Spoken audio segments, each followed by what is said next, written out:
Hello दोस्तों, welcome to my channel latest learn pharmacy. जैसा कि आपने थंबनेल में देखिए होगा कि जो आज का हमारा टॉपिक होने वाला है उसका नाम क्या है, कंजेस्टिव हार्ट फेलियर, मतलब pharmacology of the drugs use in the congestive heart failure. इसमें जो कुछ भी टॉपिक आएंगे सारे इसी वीडियो में हम कवर अप कर लेंगे। नेक्स्ट पार्ट इसके लिए नहीं रखेंगे। एक ही वीडियो में एक ड्रग का सब कुछ हम पढ़ लेंगे, चाहे वो वीडियो 1 घंटे की जाए चाहे 1.5 घंटे की जाए।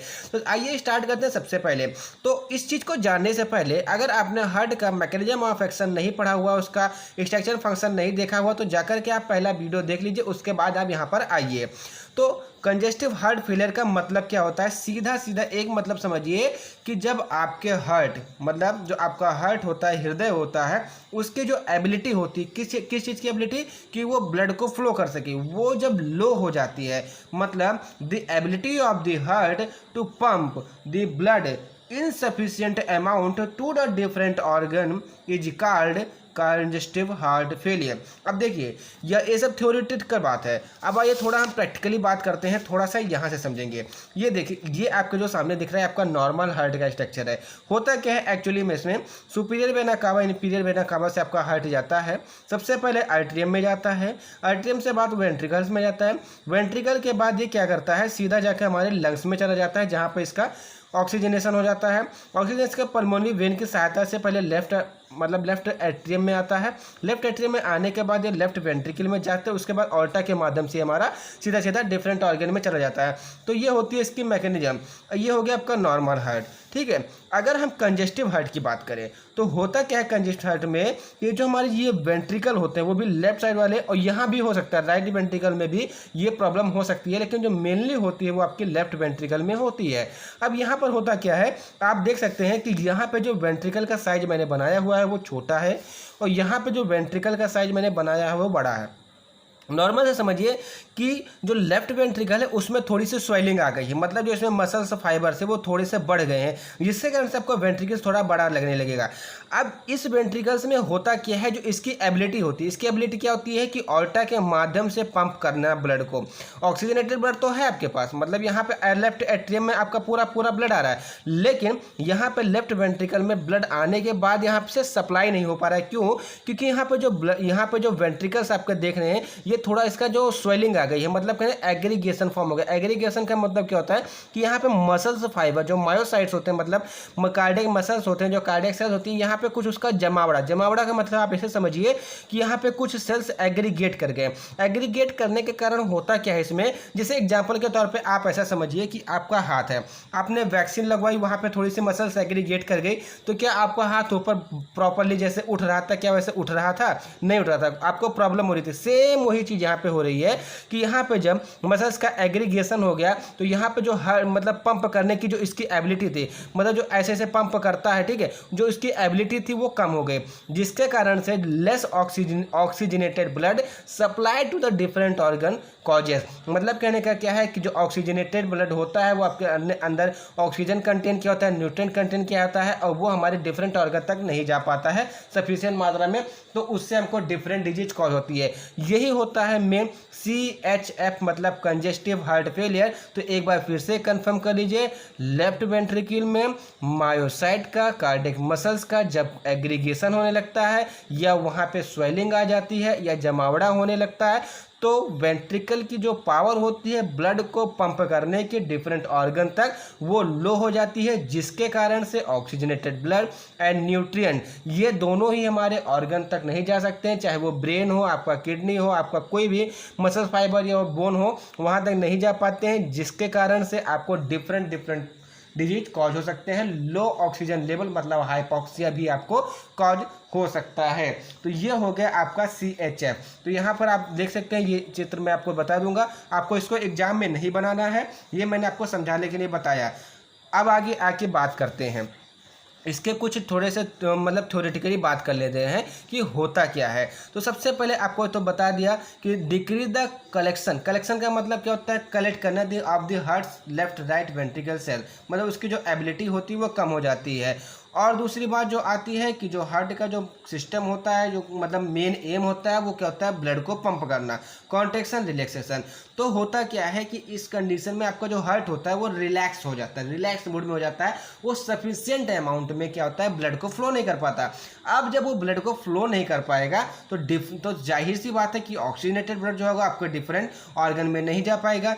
इसी को बोलते हैं कंजेस्टिव हार्ट फेलियर।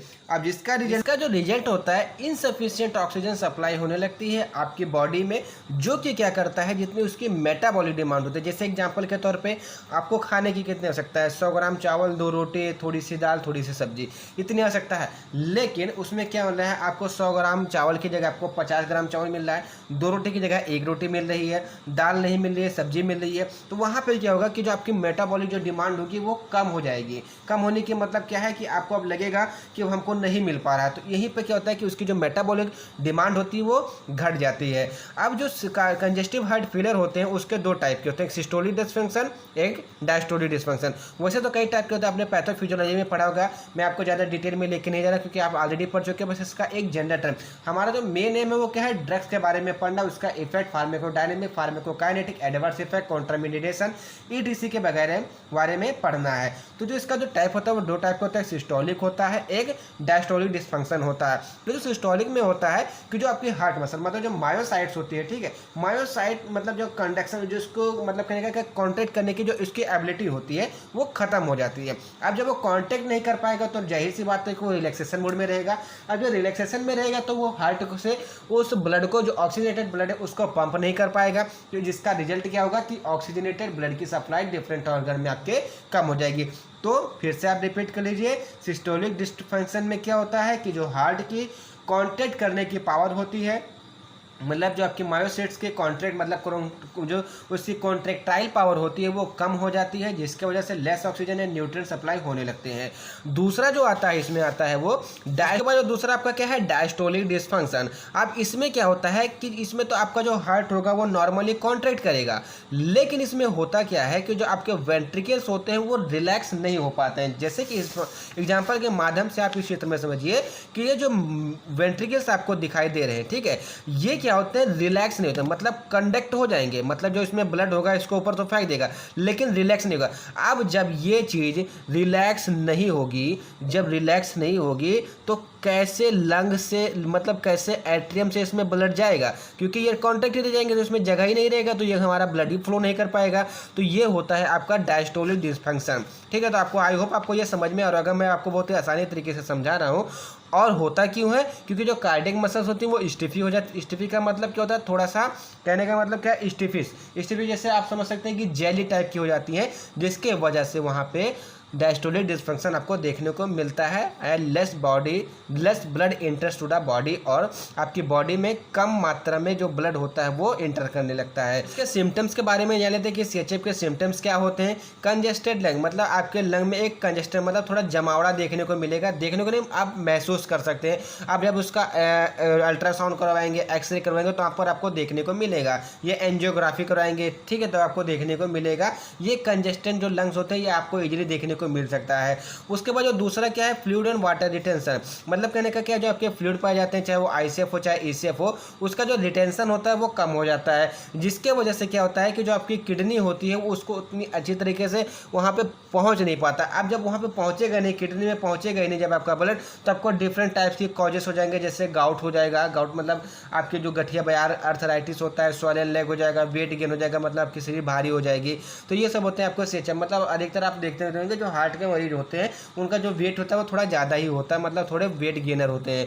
उसके बाद अगर नेक्स्ट सिम्टम्स की बात करें तो डिजीनेस, तो जाहिर सी बात है क्योंकि आपके अंदर ऑक्सीजन की जो सप्लाई होगी वो कम हो जाएगी, जिसकी वजह से आपको चक्कर वक्कर जरूर आने लगेगा, न्यूट्रिएंट की भी कमी, फैटिग भी होगा, वीकनेस ऑफ द ब्रेन, जब ब्रेन को ऑक्सीजन सप्लाई जाएगी नहीं तो आपका ब्रेन जो हो जाएगा वीक हो जाएगा, एंड रैपिड और इरेगुलर हार्ट बीट, और जो आपकी हार्ट बीट हो जाएगी वो इरेगुलर हो जाएगी, मतलब कहने का क्या है कि जैसे जो उसकी रिदम चलती है वो रिदम उसको नहीं मिल पाएगा, और इरेगुलर कहेंगे मतलब 72 से कहीं 80 चली जाएगी, कहीं 85 चली जाएगी, कहीं 60 हो जाएगी, ठीक है। ये डिस्टोलिक मतलब सिस्टोलिक एंड डिस्टोलिक के ऊपर हम कह सकते हैं। उसके बाद कॉजेस मतलब जब CHF हो सकता है तो आपको क्या क्या कॉज, कोरोनरी आर्टरी डिजीज मतलब जो कोरोनरी आर्टरी डिजीज होती है वो आपको कॉज कर सकती है। अभी हम हाइपरटेंशन में इसके बारे में डिटेल में पढ़ेंगे।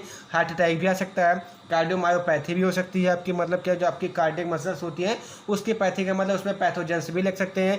हाई BP, वाल्व डिजीज मतलब जो आपके ट्राइकस्पिड बाइकस्पिड बाल होते हैं उसके डिजीज भी हो सकते हैं, जिसके बाद आपकी क्या बोलते हैं बाईपास सर्जरी करनी पड़ती है। Thyroid and kidney problem ETC आपको देखने को मिल सकती है।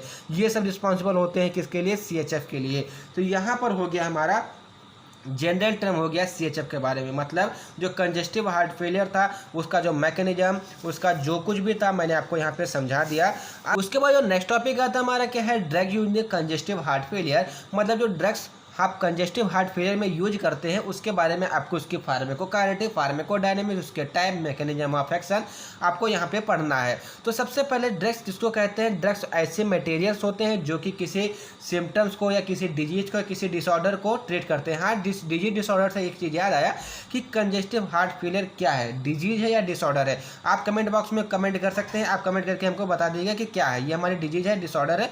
लेकिन मेनली जो कहा गया वो डिसऑर्डर है, तो आप कमेंट बॉक्स में करके बता दीजिए। Like restoring of the cardiac performance, ये क्या करता है, जो कार्डियक की परफॉर्मेंस होती है उसको रिस्टोर। कहने का मतलब क्या है, कंजेस्टिव हार्ट फेलियर में कॉन्ट्रैक्शन कम हो जाता है, तो यहाँ पे क्या कहते हैं उस हार्ट को, मतलब जो हार्ट की कॉन्ट्रैक्शन होता है रेट को, उसको बढ़ा देता है। प्रोलॉन्गिंग सर्वाइवल मतलब हार्ट की आपको प्रोलॉन्गिंग सर्वाइवल की तरह बना देता है कि ज़्यादा टाइम तक सर्वाइव कर सके। Stimulate the heart for the conducting, मतलब कहने का क्या है कि जो आपका हार्ट होता है उसको स्टिमुलेट कर देता है कि वो कंडक्ट करे। बात तीनों एक ही है। उसके बाद जो क्लासिफिकेशन आया ड्रग्स, अब ड्रग्स का क्लासिफिकेशन 2 टाइप का है, with positive inotropic effect and without positive inotropic effect. तो इस वीडियो में हम विथ पॉजिटिव आइनोट्रोपिक इफेक्ट के ड्रग्स के बारे में बात करेंगे, जिसमें आती है आपकी कार्डियक ग्लाइकोसाइड के बारे में, ठीक है। और जो बाकी हमारी जो विदाउट पॉजिटिव आइनोट्रोपिक इफेक्ट की जो ड्रग होती है वो आपकी एंटी हाइपरटेंसिव ड्रग होती है, जिसको हम जब हाइपरटेंशन के बारे में पढ़ेंगे, उसके ट्रीटमेंट के बारे में पढ़ेंगे, तो वहाँ पर डिटेल में डिस्कस करेंगे। क्योंकि जब दोनों ड्रग्स आपके सेम डिजीज में यूज हो रही है तो हम उसको थोड़ा सा बांट लेंगे, और एग्जाम में आता है चाहे CHF पूछता है चाहे हाइपरटेंशन पूछता है तो वही ड्रग्स उठा के हम वहाँ पे लिख देंगे, मतलब एक पंथ दो काज वाला काम आप करेंगे। तो विथ पॉजिटिव आइनोट्रोपिक इफेक्ट का मतलब होता है क्या, ये आप जान लीजिए पहले। ये क्या करते हैं, जो विथ पॉजिटिव आइनोट्रोपिक जो इफेक्ट होता है वो क्या करता है कि जो आपकी मायोकार्डियम मतलब कहने का क्या है, जो आपकी हार्ट की मसल्स होती हैं उसमें क्या करता है, उसके फोर्स ऑफ द कंट्रैक्शन मतलब जो कॉन्ट्रैक्शन करने की जो उसकी फोर्स पावर होती है उसको बढ़ा देता है। अब जब वहाँ पे कॉन्ट्रैक्शन करने की फोर्स को बढ़ा देगा, मतलब वहाँ पे कॉन्ट्रैक्शन रेट को बढ़ा देगा, तो होगा क्या, वहाँ पे प्रेशर बढ़ेगा। कैसे बढ़ेगा, किसी जैसे एग्जांपल के तौर पे अगर आप किसी चीज़ पे ऐसे हाथ लगाएं और उस पर प्रेशर बढ़ाएं, तो क्या, जैसे आप एग्जांपल के तौर पे कोई फ्लूइड ले लीजिए, ठीक है, जैसे कोई गाढ़ा सा फ्लूइड ले लीजिए, तो उसको आप जब दबाएंगे तो क्या उसमें से जो फ्लो रेट होगी वो बढ़ेगी कि नहीं बढ़ेगी। जैसे आप आम ले लीजिए, आम पका आम है, उसको आप काट लीजिए, उसको फिर आप दबाइए, तो उसमें जो मटेरियल होगा वो पिच से बाहर निकल जाएगा, ठीक है। तो क्या वहाँ पे फ्लो हो गया। उसी टाइप से यहाँ पर होता है कि जो विथ आइनोट्रोपिक पॉजिटिव इफेक्ट होता है, जब इस टाइप की ड्रग आपके हार्ट में जाती है तो सोडियम पोटेशियम एटीपेज पंप को इनहिबिट कर देती है, जिसके कारण से क्या होता है, जो आपकी मायोकार्डियम होती है, जैसे मायोकार्डियम मतलब कार्डियक जो सेल्स होती है, जो टिश्यू होती है, जो मसल्स होती है, वहाँ पे जो कंडक्शन होता है, कॉन्ट्रैक्शन होता है वो बढ़ जाता है, जिसका रिलीज क्या होता है कि इंक्रीज द प्रेशर, और जब प्रेशर होगा तो उसकी जो फ्लो रेट होगी वो भी बढ़ जाएगी। और हमको करना ही क्या था कि और उसकी फ्लो रेट को बढ़ाना था। क्यों, क्योंकि जो हमारी लेफ्ट वेंट्रिकल थी वो सफिशिएंट अमाउंट में ब्लड को फ्लो नहीं कर पा रही थी, और यहाँ पे हमने ब्लड को फ्लो करवा दिया with the help of the cardiac glycoside. इसमें मेनली 3 ड्रग होती है, डिजिटॉक्सिन, डिजॉक्सिन एंड यूबेन, ठीक है। तो ये हमारी ड्रग्स हो गई। उसके बाद यहाँ पर हमारे विदाउट पॉजिटिव आइनोट्रोपिक इफेक्ट की जो ड्रग होती है उसमें एंजियोटेंसिन कन्वर्टिंग एंजाइम इनहिबिटर, जिसमें आपके कैप्टोप्रिल आती है, एनालप्रिल आती है, इमिप्रिल आती है, एंड नसोप्रिल आती है। उसके बाद बीटा एडेनिन रिसेप्टर एंटागोनिस्ट जिसमें आपका बिसोप्रोलोल आता है, कार्बिडायोल होता है एंड मेटोप्रोलोल आता है। तो ये सब आपकी जो ड्रग है ये आप एंटी हाइपरटेंशन में पढ़ेंगे। यहाँ पर हम कार्डियक ग्लाइकोसाइड के मैकेनिज्म ऑफ एक्शन के बारे में पढ़ेंगे और जो भी उसकी फार्माकोकाइनेटिक फार्माकोडायनेमिक्स होगी उसके बारे में पढ़ेंगे। और इसी में आती है डायरेटिक वैसोडायलेटर, तो ये सब आगे चल के हम पढ़ेंगे। ये सब हमारी एंटी हाइपरटेंसिव की ड्रग है, जैसे एसिटाजोलामाइड हो गया, ब्यूटामाइड हो गया, फ्यूरोसोमाइड हो गया, ठीक है। तो ये सब हमारी जो ड्रग है भी हम आगे चल के पढ़ते हैं। तो आइए अब तो हमारी ड्रग्स के बारे में, यहीं से होता है हमारा मेन पर्पज स्टार्ट, ठीक है। कार्डियक ग्लाइकोसाइड, जैसे कि आपने ग्लाइकोसाइड फार्माकोग्नोसी में पढ़ाई होगा, ये हमारे सेकेंडरी अल्कलाइड होते हैं जिसके अंदर एक शुगर माइटी एक नॉन शुगर माइटी, मतलब एक कार्बोहाइड्रेट प्रेजेंट हो एक नॉन कार्बोहाइड्रेट प्रेजेंट होता है, उसको बोलते हैं कार्डियक ग्लाइकोसाइड, मतलब ग्लाइकोसाइड। और जो कार्डियक ग्लाइकोसाइड होते हैं वो नेचुरली आपको मिलते हैं, जैसे अर्जुना की छाल से आपकी डिजॉक्सिन डिजिटॉक्सिन मिलता है। और क्या करते हैं, आपको पॉजिटिव आइनोट्रॉपिक इफेक्ट, मतलब कहने का क्या है कि वहाँ पे जो फोर्स ऑफ द कॉन्ट्रैक्शन उसको बढ़ा देते हैं, जिसकी वजह से प्रेशर बढ़ जाता है और आपका जो फ्लो ऑफ द रेट होता है वो भी बढ़ जाता है। इसको आप कार्डियक ग्लाइकोसाइड के नाम से भी जानते हैं। अगर हम कार्डियक ग्लाइकोसाइड के मैकेनिज्म ऑफ एक्शन के बारे में बात करें तो सबसे पहले आपको समझना होगा कि इसका जो नॉर्मल व्यू होता है, मतलब जो हार्ट कंडक्शन हार्ट कॉन्ट्रैक्शन का जो नॉर्मल व्यू होता है उसके बारे में आपको समझना पड़ेगा। उसके बारे में आप इसके आगे फर्दर जानकारी ले सकते हैं। तो जैसा कि आपको ये डायग्राम देखने को मिल रहा है, यहाँ पर ये वाला पार्ट आईसीएफ, मतलब आईसीएफ है, इसका मतलब क्या है कि कार्डियक मसल्स के अंदर का पार्ट है, और ये ईसीएफ है, मतलब एक्स्ट्रा सेल्यूलर फ्लूइड, मतलब ये बाहर का पार्ट है। तो यहाँ पर आप देखेंगे एक आपका सोडियम पोटेशियम एटीपी पंप उपस्थित है। अब इसके बारे में डिस्कस करते हैं। और यहाँ पर आपका क्या है, एक आयन चेंजर, मतलब sodium calcium ion exchanger present है। अब यहाँ पर पहले ये समझिए, यहाँ पर क्या होता है कि दो पोटेशियम जो मतलब जो पोटेशियम का आयन होते हैं वो अंदर की तरफ आते हैं और 3 सोडियम बाहर की तरफ जाते हैं। मतलब आईसीएफ जो कंसर्न करता है, मतलब इफ्लेक्स होता है किसका, सोडियम का आउटसाइड में, और इनसाइड में इफ्लेक्स होता है पोटेशियम का।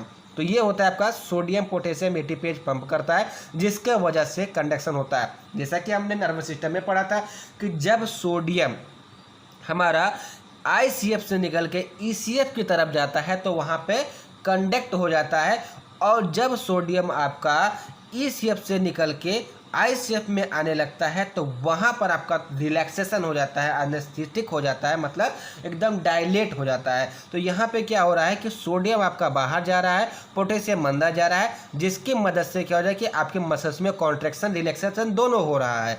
ठीक है, ये हो गई आपकी सोडियम पोटेशियम एटीपी। अभी इसी के ऊपर सब कुछ डिपेंडेबल है, आगे चल के इसके मैकेनिज्म के बारे में जानते हैं। ये हमारा क्या है, सोडियम कैल्शियम आयन एक्सचेंजर। ये क्या करते हैं, आयन को एक्सचेंज करते हैं। कैसे एक्सचेंज करते हैं, अगर यहाँ पे सोडियम की मात्रा ज़्यादा हो गई तो ये सोडियम को एसीएफ में भेज देंगे, मतलब बाहर कर देंगे। और वहीं अगर कैल्शियम की मात्रा ज़्यादा हो गई तो ये क्या करेंगे, कैल्शियम को बाहर भेज देंगे। ये क्या होते हैं, आयन एक्सचेंजर होते हैं। मतलब कहने का क्या है, आयन एक्सचेंजर का मतलब ये नहीं होता है कि सोडियम को कैल्शियम में बदल देंगे, कैल्शियम को सोडियम में। बस क्या होते हैं कि आईसीएफ और ईसीएम में क्या करते हैं, एक्सचेंज करते रहते हैं, जिसकी जहाँ पर जितनी ज़्यादा कंसंट्रेशन चाहिए होती है वो वहाँ पर देते रहते हैं। अगर ये वाला जो कैल्शियम है, ये वाला कैल्शियम जब यहाँ पर उपस्थित होता है तो यहाँ पर क्या होता है, मसल्स का कॉन्ट्रैक्शन होता है। जब वो सार्कोप्लाज्मिक रेटिकुलम से जाके मिलता है या माइटोकॉन्ड्रिया से बाइंड करता है तो क्या होता है, यहाँ पे मतलब कॉन्ट्रैक्शन होता है। और जब सोडियम बाहर की तरफ एक्सचेंज होता है तो यहाँ पे रिलैक्सेशन होता है। जैसे अभी हमने आपको बताया कि अगर सोडियम बाहर की तरफ जाएगा तो रिलैक्सेशन काज करेगा। तो ये होता है नॉर्मल व्यू। अब बात आती है यहाँ पे कार्डियक ग्लाइकोसाइड की। ठीक है, उसके बाद हम डिजिटैलिस के मैकेनिज्म ऑफ एक्शन के बारे में समझते हैं। तो जैसे कि आपने अभी देखा, सोडियम पोटेशियम एटीपी जो पंप था वो क्या कर रहा था, दो पोटेशियम को अब अंदर और 3 सोडियम को बाहर लेके जा रहा था। अब ये डिजिटैलिस यहाँ से जाकर बाइंड कर देगा और इस सोडियम पोटेशियम एटीपी पंप को इनहिबिट कर देगा। तो यहाँ पर आपको मैकेनिज्म ऑफ एक्शन में लिखना क्या है कि सर्वप्रथम जो डिजिटैलिस होता है वो आपके सोडियम पोटेशियम एटीपी पंप को ब्लॉक कर देता है, जिसका जो रिजल्ट होता है मतलब कि वहाँ पे जो आयंस होते हैं उनकी जो कंसंट्रेशन होती है वो बढ़ जाती है। इसका मतलब क्या है कि आईसीएफ में मतलब इंट्रासेल्यूलर में आयनिक चार्ज नेगेटिव ज़्यादा हो जाएगा और इससे मतलब एक्स्ट्रा सेल्यूलर में पॉजिटिव चार्ज ज़्यादा हो जाएगा। अब इसका इफेक्ट क्या होगा अभी आगे जान के देखेंगे। अब देखिए यहाँ पे सोडियम बाहर नहीं जा पा रहा है तो यह क्या करेगा, आयन एक्सचेंजर की मदद लेगा। मतलब यहाँ पर जब ब्लॉक हो जाए बाहर तो जाना ही इसको, अगर बाहर नहीं जाएगा तो डायलेट कैसे होगा। तो ये सोडियम क्या करेगा, ये कहेगा आयन एक्सचेंजर से, भैया जी आप एक काम कीजिए कि हमारे सोडियम को बाहर भेज दीजिए। अब ये क्या करेगा, सोडियम को बाहर भेज देगा। अब यहाँ वाला भी सोडियम जा रहा है, यहाँ वाला भी सोडियम जा रहा है, तो ये एक्सचेंजर का काम कर रहा है। अब एक चीज़ यहाँ पे समझिए, जब यहाँ पे सोडियम एक्सचेंज होकर बाहर जा रहा है तो सोडियम की जो कंसंट्रेशन है वो यहाँ पे कम हो रही है। और चूंकि जब सोडियम की कंसंट्रेशन ICF में कम होती है तो वहाँ पे कॉन्ट्रैक्शन ज़्यादा होता है। और दूसरी बात आप देखिए कि जो कैल्शियम आयन यहाँ पे प्रेजेंट है उसका जो कंसंट्रेशन है वो भी बढ़ रहा है। क्यों? क्योंकि जो आयन एक्सचेंजर है वो लगातार सोडियम को क्या कर रहा है, बाहर भेज रहा है, जिसकी वजह से वो कैल्शियम को बाहर नहीं भेज पा रहा है। अब जब ये कैल्शियम जो है, ये जो कैल्शियम यहाँ पर प्रेजेंट है, इसकी जब कंसंट्रेशन ज़्यादा हो जाएगी तो ये क्या करेगा, सार्कोप्लाज्मिक रेटिकुलम, इसका नॉमिनेशन करके PDF अपलोड करूंगा मैं, आप परेशान मत होइए। और ये माइटोकॉन्ड्रिया है, यहाँ पर अपनी कंसंट्रेशन बढ़ा लेगा, जिसके वजह से क्या करेगा, जो हार्ट का जो आपके वेंट्रिकल्स का कॉन्ट्रैक्शन हो जाएगा वो बढ़ जाएगा प्रेशर बढ़ने के कारण। अब यहाँ पर आपको समझ में आएगा कि इसका जो मैकेनिज्म ऑफ एक्शन होता है वो होता क्या है। तो अगर आपका कॉन्ट्रैक्शन बढ़ा तो यही तो आपको करवाना था, मतलब क्या करवाना था, जब उसका कॉन्ट्रैक्शन ही करवाना था, क्योंकि वो डायलेट हो गया था, उसको रिलैक्स मोड में आ गया था, उसको कॉन्ट्रैक्ट करवाना था। अगर आप इसको लिखना चाहें तो आप कुछ इस तरह से लिख सकें, initially when this sodium potassium ATPase pump is blocked through the digitalis या by the digitalis, then the sodium ion concentration in the ICF is increases, then sodium is eliminated through the ion exchangers, that result the calcium concentration increase in the ICF, and these calcium ions interact with the mitochondria and sarcoplasmic reticulum, that result increase the pressure, and when the pressure is increased the contraction in the ventricles increases। ये होता है आपका जो digitalis होता है उसका action. यही जो मैकेनिज्म ऑफ एक्शन हो जाएगा डिजिटॉक्सिन के भी ले जाएगा और यूब्रेन के लिए भी हो जाएगा। तो ये हो गए आपके डिजिटैलिस के। अगर ये आपको मैकेनिज्म समझ में आ गई, और 100% की दावा के साथ कह सकता हूँ कि आपको ये मैकेनिज्म समझ में आ गई होगी कैसे क्या होता है। ठीक है, अगर समझ में आए तो भाई लाइक कर दीजिएगा, अगर नहीं समझ में आए तो कमेंट करके आपको बता दीजिए कि क्यों समझ में नहीं आए।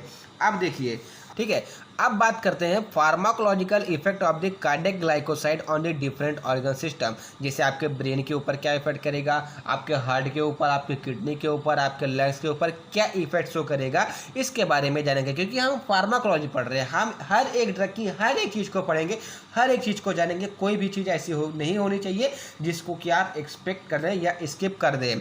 तो all the cardioglycoside positive similar pharmacodynamics, मतलब जो इसका मैकेनिज्म ऑफ एक्शन होता है वो सिमिलर होता है, जो कि मैंने आपको पिछली बार भी जस्ट बताया, लेकिन जो उसकी फार्माकोकाइनेटिक प्रॉपर्टीज होती है वो डिफरेंट होती है। तो आइए बात करते हैं आपके हार्ट के ऊपर क्या होता है।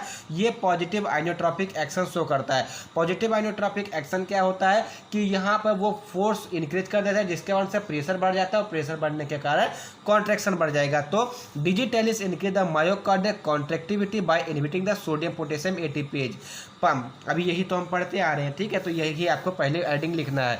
उसके बाद ऑन हार्ट, मतलब हार्ट के ऊपर क्या इफेक्ट, अभी तो वेंट्रिकल्स, अब पूरे हार्ट के ऊपर।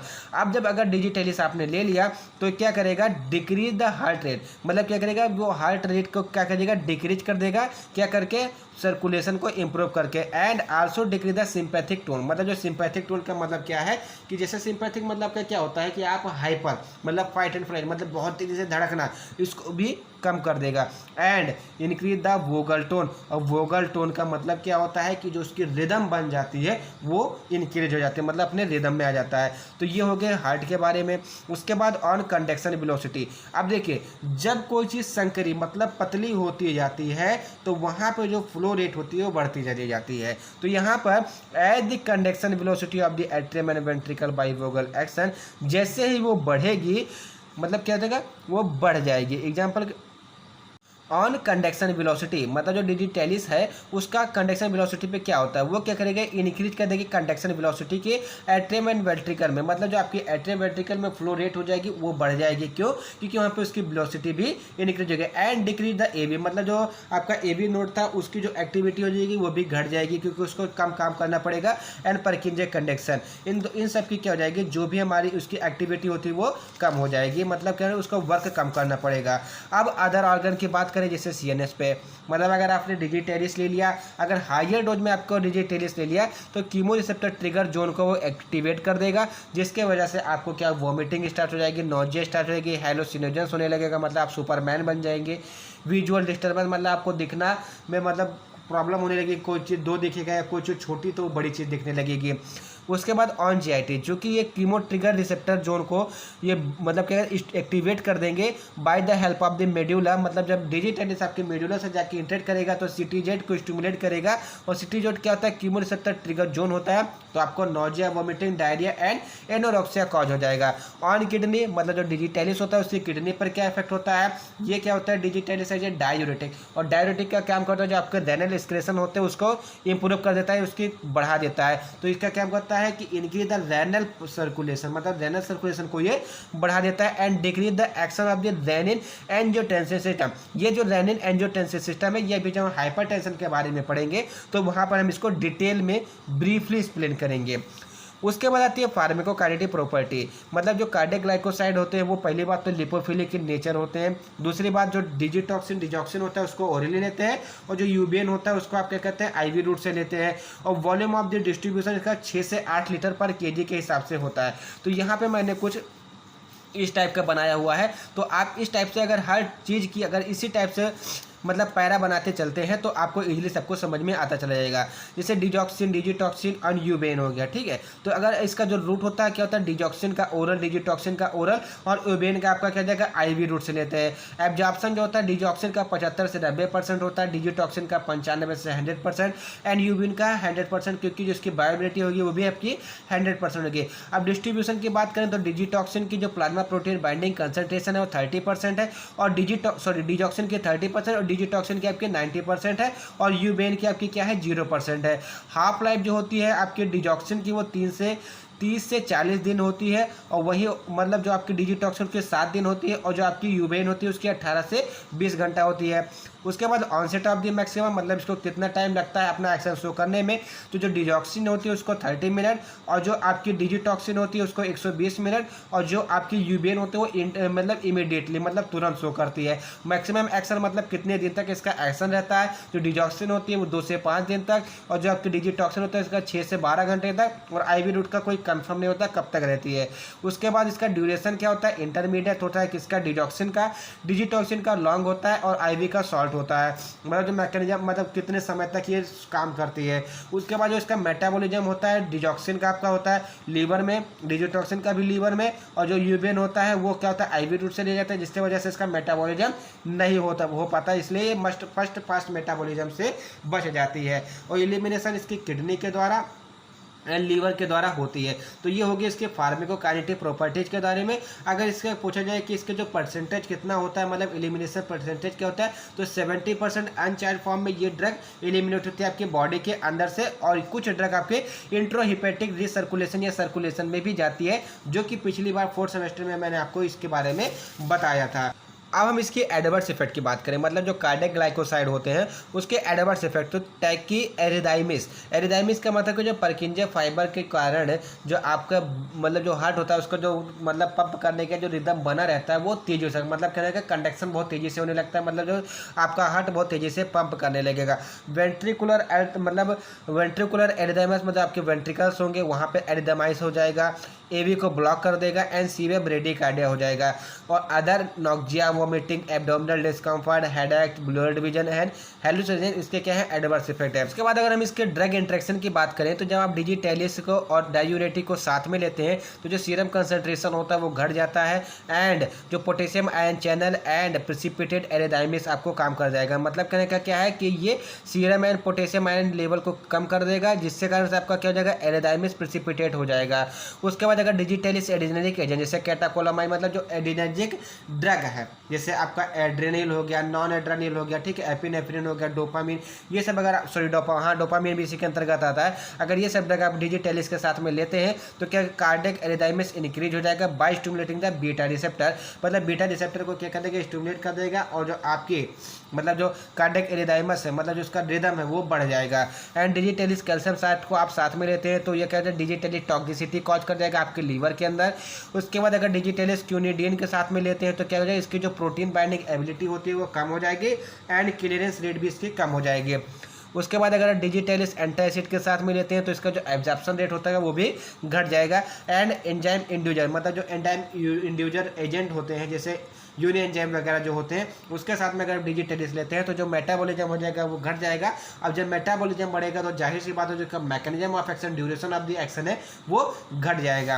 अब इसके थेरापेटिक यूज तो आप बहुत सारे शुरुआत से CHF के यूज में आप इसको एक जगह और डाल सकते हैं, मतलब हार्ट डिजीज के ऊपर स्थिति में तो कंजेस्टिव हार्ट फेलियर में करते हैं, इन कार्डियक एरिथाइमस में करते हैं, डायलेटेड हार्ट मतलब हार्ट को डायलेट करने में करते हैं, मतलब आपका हार्ट एकदम डायलेट हो जाता है उसको कंडक्ट करने के लिए। और इसका जो डोसेज होता है 0.25 mg per day maintenance dose इसका होता है।